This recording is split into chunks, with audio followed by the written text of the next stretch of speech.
right next to me is the most affordable brand new Volkswagen SUV that you can buy. This is the 2026 Volkswagen Taos S, which is the base model. Now, just because it's affordable, does that make it worth it? And should you spend your hard-earned money on this vehicle or not? In this video, I'll be taking you through the ins and outs and doing a driving portion, and let's answer that question together. Is the 2026 Volkswagen Taos S worth it? Now, what are the trims and price ranges of the new 2026 Volkswagen Taos? Well, there's 4 different trims. The S, which I have right here, the SE, the SE Black, and then the SEL, which is the top trim. And the prices range from $26,500 for the base model, all the way up to $35,900 for the SEL top trim. And what's cool about the Volkswagen Taos is the 3 lowest trims, the S, the SE, and the SE Black, can be optioned in front-wheel drive or all-wheel drive. The SEL is standard in all-wheel drive. The vehicle I'll be reviewing today is the 2026 Taos S with all-wheel drive. So it comes at an MSRP of $28,200. So for those 3 lower trims is an additional $1.7K to add all-wheel drive. Again, if you don't want it, you don't have to have it. And the vehicle I have is a few options on it. The extended range remote start, because the Volkswagen Taos S does not come standard with remote start, but you can from the factory get an additional remote start added onto it. So that's an additional $525. Now for $305, you can get Volkswagen's prepaid care service and your Monster mats, which are your WeatherTech mats, for an extra $296, and then first aid kit and roadside assistance for an extra $111. You don't have to have those if you don't want to. And after dealer and destination fee, this vehicle comes out to be $30,912. Thank you to Executive Volkswagen of North Haven, Connecticut for allowing me to use this vehicle for the day. Their information will be linked down in the description below. Let's dive right into it and start off with the front. And right in the front, you have LED headlights, LED daytime running lights, and LED turn signals in a base model vehicle, which is pretty cool. You have the Volkswagen logo right in the front that is bigger than the headlights, to be honest. So people could see from a mile away that you're driving a Volkswagen. I think it's pretty obvious from it. Now to the left and right of the logo, you would think this is airflow here, but it's just plastic. It's a little design piece. But you do have airflow down here. I can stick my whole hand in, and down here for the engine, as well as active aero on the side, takes air through the side of the vehicle to improve the aerodynamics. The ground clearance is different from the all-wheel drive and the front-wheel drive. The all-wheel drive gives you a little bit more at 7.6 inches, but the front-wheel drive gives you a little bit less at 6.4 inches. Under the hood is a 1.5-liter 4-cylinder turbocharged engine that is producing 174 horsepower and 184 foot-pounds of torque. Now that is all going through an 8-speed automatic transmission, and all that power in this one is going to all 4 wheels because this one has the 4Motion all-wheel drive. But if you want, you can get the Taos in front-wheel drive and spend a little bit less. And the miles per gallon is 25 in the city, 33 in the highway, for a combined total of 28 miles to the gallon. On the top, this vehicle comes standard with 2 roof rails, so if you want to throw a kayak on top, you can do that. You do not have a panoramic sunroof, but on the higher trims, you can get that. The mirrors on the side have blind spot monitoring built into them, are heated, and do not have turn signals on the side and are just straight black plastic. They're not body color matched like the higher trims are. Now down below here, you have 17-inch rims with all-season weather tires, black plastic cladding up top. If it gets dirty, easily take a wipe and wash it away. The key fob is very basic, black plastic, Volkswagen logo on the back. You have lock, unlock, the typical type of stuff.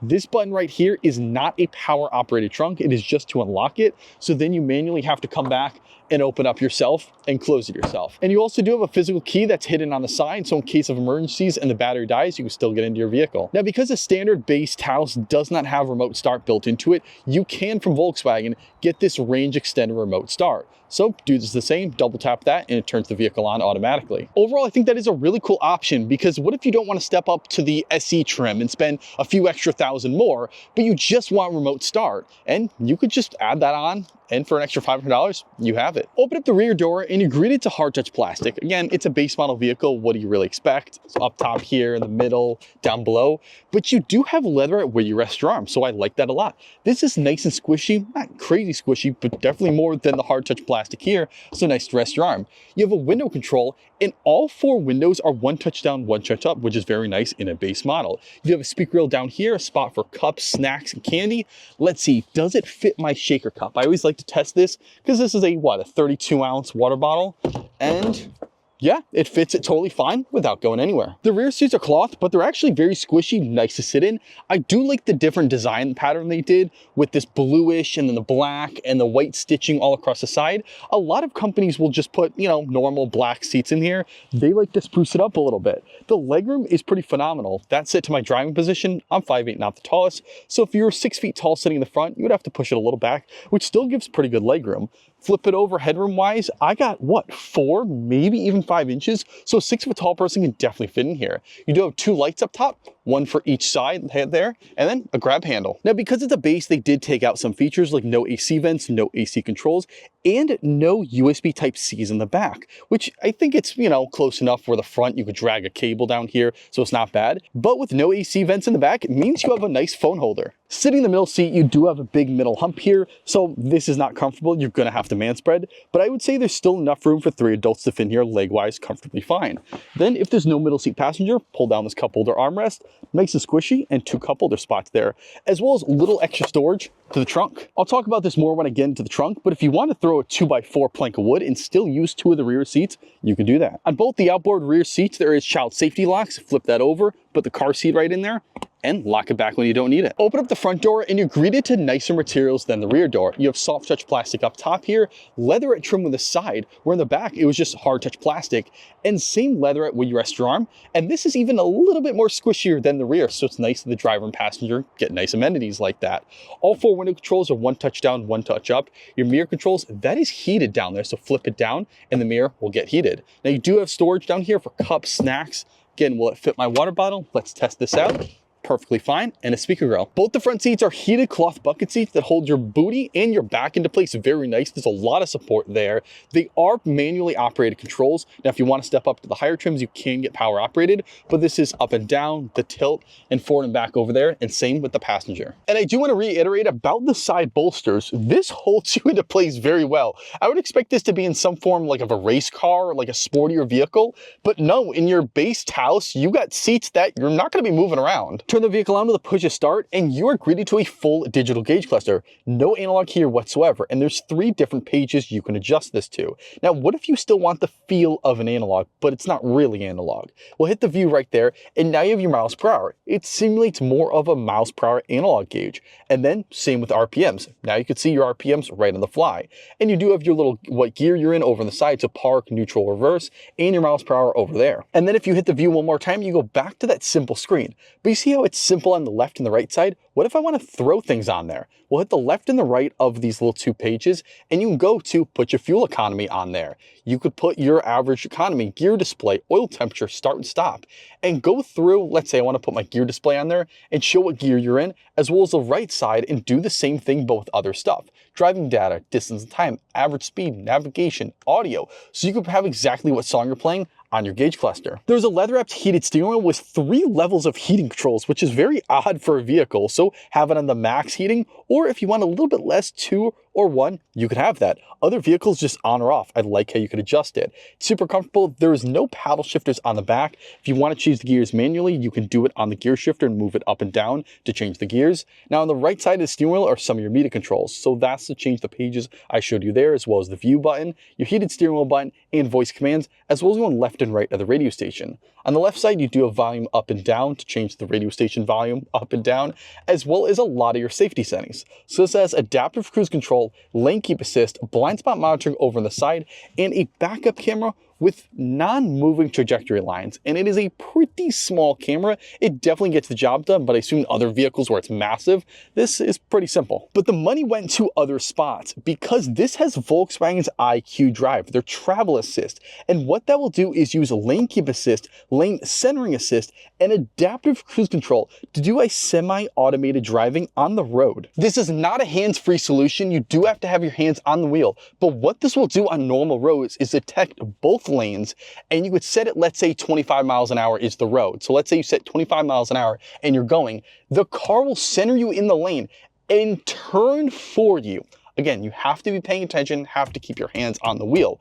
But it's really cool how a base model vehicle has something that you have to step up to higher trims than other brands to get it. And when I do my driving portion, I'll go into it a little bit more. But what if you're one of those people that just do not want any of the safety settings? You can go and turn them off in the assist systems. So go down to settings and go turn off front assist. Just hit it with a simple check. It'll give you a warning to make sure, as well as your lane keep assist and your blind spot monitor. The touchscreen is 8 inches, has wireless Android Auto and wireless Apple CarPlay, and it's Volkswagen's older system, not their brand new system with the AI stuff in it, massive screen. If you like simple stuff, this is definitely for you because their new screen, it gets very complicated. This is pretty simple. You have a home page where you can customize exactly to your liking, just like you can on your iPhone or Android phone. You know, when you have widgets and you customize your own homepage.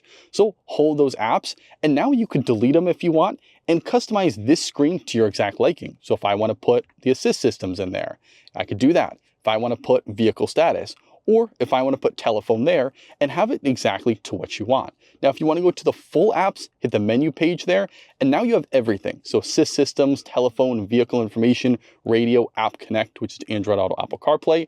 And if you're still confused at everything, you have a helps tab, which is pretty cool. So instead of watching someone like me over and over again, or going through AI or Google, you could just see right in your car exactly how to do stuff, as well as being able to drag apps around. So if I want to customize this page to my liking, so if I want the assist systems to be last and the help to be first, I could do that. You also have an apps tab, which will immediately throw the car in Android Auto and Apple CarPlay, so it's specifically to that, which is pretty cool, as well as a car tab. And this will show your vehicle status. So is everything good? Your driving data, vehicle status, hit that. Settings, you can go in and customize a lot of the settings. So traction control system, tires, lights. Do you want the lights to turn on and off when you get out and inside the vehicle? And go through all the settings that the vehicle has. And there is one more section to this touchscreen. Swipe down, and now you have a quick tab. So notifications right there will show what's wrong with the vehicle. If something's on your phone, if a text comes through, it'll pop up right there, as well as favorites. So this way you can go adjust the brightness of the screen right on the fly, quick, nice and easy. Okay, if I can get it back to where it was. And then you could have apps down here. So a quick hot tab. So if I want to hold that, I can select certain apps, just like you can, again, on your smartphone. So drag Wi-Fi down there, Bluetooth in it, and you can click and hold these apps so you can have Bluetooth right on the fly. Below the touchscreen, there's physical AC controls. Yes, Volkswagen, we absolutely love that. Nice, simple, easy, cold, hot. We all know what that is, the fan speed right there, and then where the heat is going to. So up top there, your feet, the vents in front, nice, simple. You have dual heated seat controls with 3 levels on each side there, AC, and you want to turn off, you have an off button. No need to shuffle through all settings, just go hit right off. Down here, you have a spot to put a phone. It is not a wireless charging pad. You do have a 12-volt outlet to charge some devices and 2 USB Type-Cs down there. A leather wrap gear shifter, put in drive, slap it over to the right, and now you have sport mode and change the gears manually if you want. Parking brake button down here, auto start stop button, and this is when you can go and change your drive modes. So you can go from eco, normal, sport, custom, and change exactly what you want. So if you want the steering to feel nice and normal, but you want the drivetrain to feel very sporty, you can go and change to your exact liking. And you do also have a snow mode to the left side and an off-road mode, which is right there with the mountains. So if you want to go off-roading or slightly off-roading, because I don't think this will do major trails, you could do that. Dual cup holder spots and a spot right here to put your keys or maybe your AirPods if you want to, a leather wrapped armrest, and then open it up and you have some deep storage that actually goes a little bit in there more. Like I have my personal car keys here, and if I flip it up like there, you wouldn't even know it's there at all. And speaking about secret storage, on the passenger side, there's a little cargo net here. So if you want to, again, throw some keys in there, throw a little jewelry or whatever you want, it'll keep it safe. The rear of the Volkswagen Taos is cooler than the front, in my opinion, for 2 reasons. You have a full wraparound LED taillight in the back, as well as LED turn signals. But the coolest thing is the Volkswagen logo right in the back lights up red from a distance, so people could see that. That is really cool. On a base model, that little light thing lights up red. It's like an angry, aggressive Volkswagen logo. You do have Taos right below that and your forward motion badge over there. You do have a visible rear wiper, and the rear windscreen is heated, so inside hit a button and frost will come off this, as well as a little lip spoiler and a third brake light up top. Down below, you do have fake exhaust tips here. Now, you do have real exhaust tips down below, but this part right here is just plastic. Now from a distance, it makes it look like it is kind of a real exhaust tip. I don't know why they don't just route the exhaust tips to that spot normally. It would make it perfect, but that's the way it is. Now, this is my favorite part of all my reviews because I get to see if me, a 5.8 Matt, can fit in the back of the trunk. So let's see, can I fit in the Taos? And shockingly, I can. Totally fine. Like the point where I could spread my legs out in the back and let's see, fit 2 whole 5.8 Matts in here, totally fine. I'll put up the exact dimensions so you know what it is with the seats up and the seats down, but there's so much space. You do have a little coat bag here, so you put grocery bags there and a hanger. Now you do have this I talked about earlier, so flip this down, push that, and now you can fit 2x4s or longer pieces. Like let's say a long Amazon box, you can squeeze through here and still have 2 people in the rear seats. But if you want even more storage, just flip that down, boom, and that locks together really nice. And if I could do it with this as well, boom, now you have this completely flat, so you can throw a massive cabinet in here, other items, even a bigger treadmill if you need to. And you do also have little secret storage on each side. So if you want to hide items and no one to know about it, you can do that. Now lift this part up and you have a compact spare tire. So no fix-a-flat. Good job, Volkswagen. Taking out the 2026 Volkswagen Taos S out on the road, how does this vehicle feel? It feels really nice. Planted, calm. You step on it, you get kicked back. It's 0 to 60 in 8.2 seconds, so nothing crazy fast, but definitely get up to highway speed, very nice. Now, suspension while turning, it does have a little bit of a bubbliness to it, so the body does roll a little bit. Let me tell you, I talked about it before, the seats, you're planted in. You're not moving anywhere, so as much as the body rolls, you're not rolling at all. Now, suspension, when you hit potholes, I'm gonna hit one right here. It doesn't, another one right here. Yeah, you hit it, you feel it. It's not a luxury car, but you definitely hit it, you know the car can take it and you move on with your day. The seating position is very nice in my opinion. There is no lumbar support. On the higher trims, they do have that, like a power operated lumbar, but it's pretty nice. I like the headrest, it's pretty squishy. Everything about it is just comfortable. The leather wrap steering wheel is perfect position. You can tilt. It is, the manual tilting and telescoping wheel. I didn't talk about that earlier, so just at exactly the position you want.